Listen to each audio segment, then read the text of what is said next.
نہ کوئی غم کرو نہ خوف، خوشیاں مناؤ جنت کی جس کا تم سے وعدہ کیا گیا تھا۔ اللہ کی ربوبیت پر اطمینان جب انسان کو ہو جاتا، میرا رب اللہ ہے، ربی اللہ، انسان کے لیے نہ کوئی کھٹکا، نہ کوئی خطرہ، نہ کوئی خوف، نہ کوئی حزن۔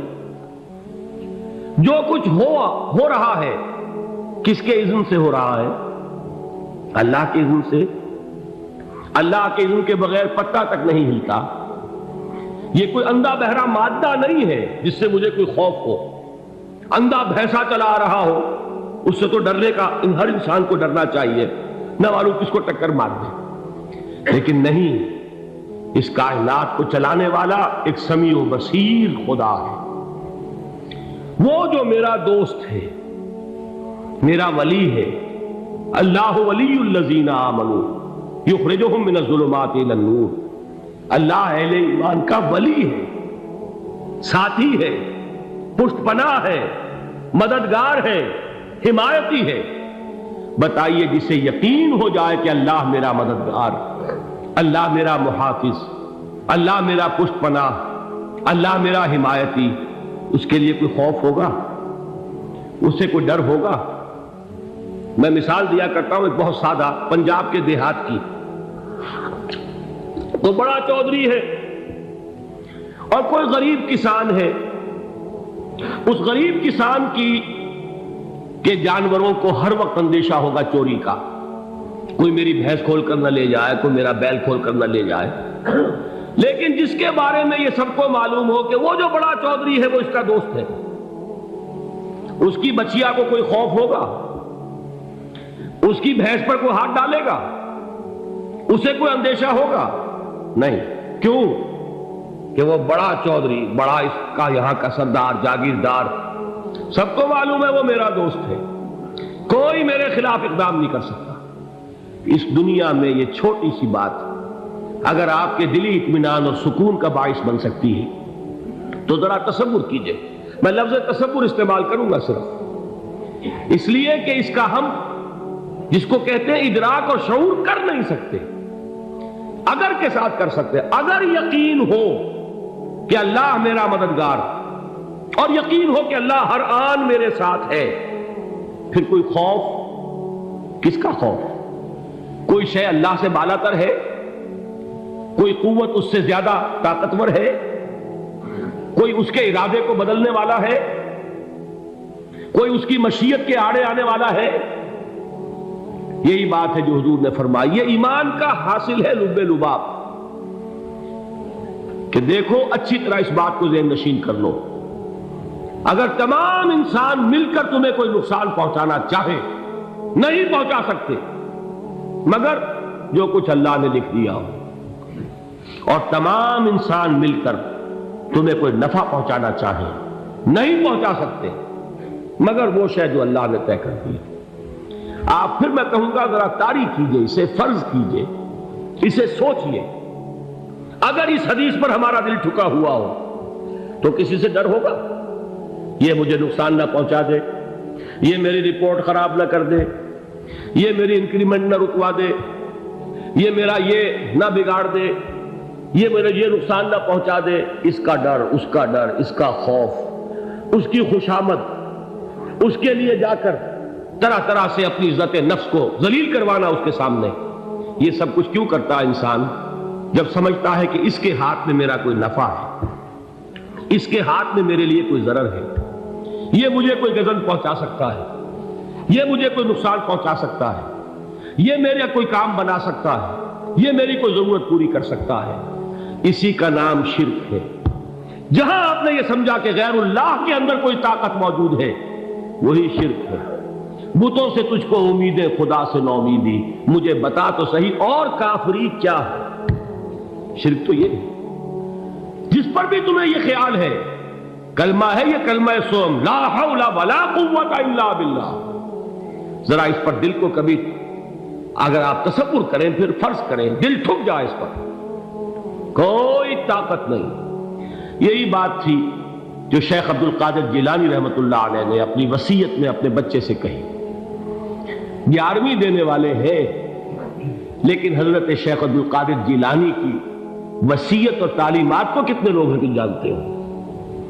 یہ جن مقامات تک پہنچے ہیں وہ کس چیز کی بدولت پہنچے؟ انہوں نے جو پیغام دیا وہ کیا تھا؟ اے میرے بچے، جس طریقے سے قرآن مجید میں حضرت لقمان کی نصیحتیں جو ہے نقل کر دی گئی ہیں، میں یہ عرض کروں گا بالفرض اگر قرآن حضرت عبد القادر جیلانی کے بعد نازل ہوا ہوتا تو شیخ عبد القادر کی یہ نصیحتیں بھی قرآن میں درج ہوتی۔ اتنی اونچی نصیحتیں ہیں۔ اے میرے بچے، اس حقیقت کو ذہن نشین کر لے، لا فاعل فی الحقیقت ولا مؤثر الا اللہ۔ اس کائنات میں نہ کوئی فاعل حقیقی ہے نہ مؤثر حقیقی ہے سوائے اللہ۔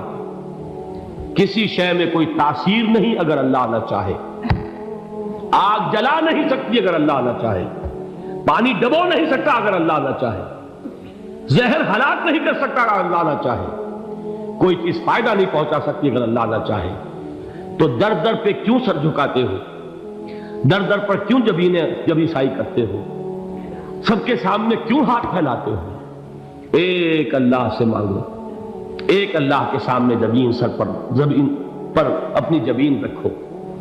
لا فاعل فی الحقیقت ولا مؤثر الا اللہ۔ نظر آتا ہے ہمیں کہ پانی پیاس بجھا دیتا ہے، پیاس بجھانے کی صلاحیت پانی میں نہیں ہے، اللہ کے اذن سے۔ کھانا بھوک مٹا دیتا ہے، بھوک مٹانے کی صلاحیت کھانے میں نہیں ہے، اذن رب میں۔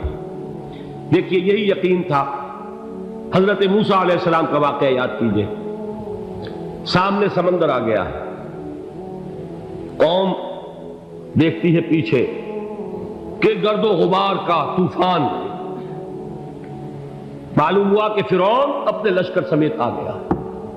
لشکر جب چلتا تھا تیز رفتاری کے ساتھ تو گرد و غبار کا جو طوفان اٹھتا تھا اس کا تصور کیجیے، اور لمحہ بلمحہ وہ قریب آ رہا ہے۔ پوری قوم نے کیا کہا؟ اے موسیٰ انا لمدرکون، اے موسیٰ ہم کو پکڑے گئے۔ قرآن مجید نے تو یہاں وہ باتیں نہیں لکھی ہیں، لیکن تورات میں یہ درج ہے کہ بنی اسرائیل جھگڑنے لگے، دست و گریبان ہو گئے موسیٰ کے ساتھ۔ موسیٰ نے یہاں مروایا لا کر، اس سے تو ہم ہی بہتر تھے، وہاں کھانے کو ملتا تھا، زندگی تو تھی، بیگار ہم کر رہے تھے، موت تو نہیں تھی۔ اب جو کچھ ہوگا اس کا تصور کرو، جس طریقے سے ہمارے ٹکڑے اڑائے جائیں گے۔ تو لڑ رہے ہیں حضرت موسیٰ علیہ السلام سے۔ یہ تورات کی تفصیل ہے، قرآن میں صرف اتنا آیا ہے، پریشان ہو کر انہوں نے کہا انا لمدرکون، موسیٰ ہم کو پکڑے گئے۔ اس وقت موسیٰ کا جواب کیا ہے؟ کلا ان معی ربی سیہدین، نہیں، میرے ساتھ میرا رب ہے، وہ راستہ دے گا۔ بتائیے کہاں راستہ نظر آ رہا ہے؟ یہ ہے ایمان بالغیب۔ راستہ نظر نہ آئے تب اللہ پر یقین ایمان ہے۔ جیب میں پیسے ہوں اور تب دل کو اطمینان ہے تو ایمان کس پر ہوا؟ پیسے پر، اللہ پر نہیں۔ جب وسائل و ذرائع نہ ہو اور پھر یقین ہو کہ اللہ مسبب الاسباب ہے، وہ اسباب کا پابند نہیں ہے، وہ اسباب کا محتاج نہیں ہے، اسباب اس کے محتاج ہے۔ اگر یہ یقین ہے تو اللہ پر ایمان ہے، یہ نہیں ہے تو تمہارا ایمان اسباب پر ہے، وسائل پر ہے، ذرائع پر ہے، مادیات پر ہے، اللہ پر نہیں۔ اس وقت کہاں راستہ تھا؟ کوئی راستہ تھا؟ سمندر ہے اور ادھر سے لشکر آ گیا ہے۔ کلا ان معی ربی سیہدین۔ اب دیکھیے ایمان کہہ دینا آسان ہے، ہوا معکم اینما کنتم، جہاں کہیں بھی تم ہوتے ہو اللہ تمہارے ساتھ ہوتا ہے، لیکن اس کا یقین قائم ہو جائے تو زمین و آسمان کا فرق واقع ہو جائے۔ یہی بات ہوئی حضور کے ساتھ۔ غار ہے، چھپے ہوئے ہیں محمد رسول اللہ اور آپ کے وہ یار غار ابو بکر صدیق رضی اللہ تعالی عنہ۔ اقبال نے حضرت ابو بکر کی شان میں چند اشعار کہے صرف، لیکن واقعہ یہ ہے کہ بھاری بھاری نظموں پر اور قصیدوں پر بھاری ہے، طویل ترین نظمیں اور قصیدے ہوں ان پر بھاری ہے۔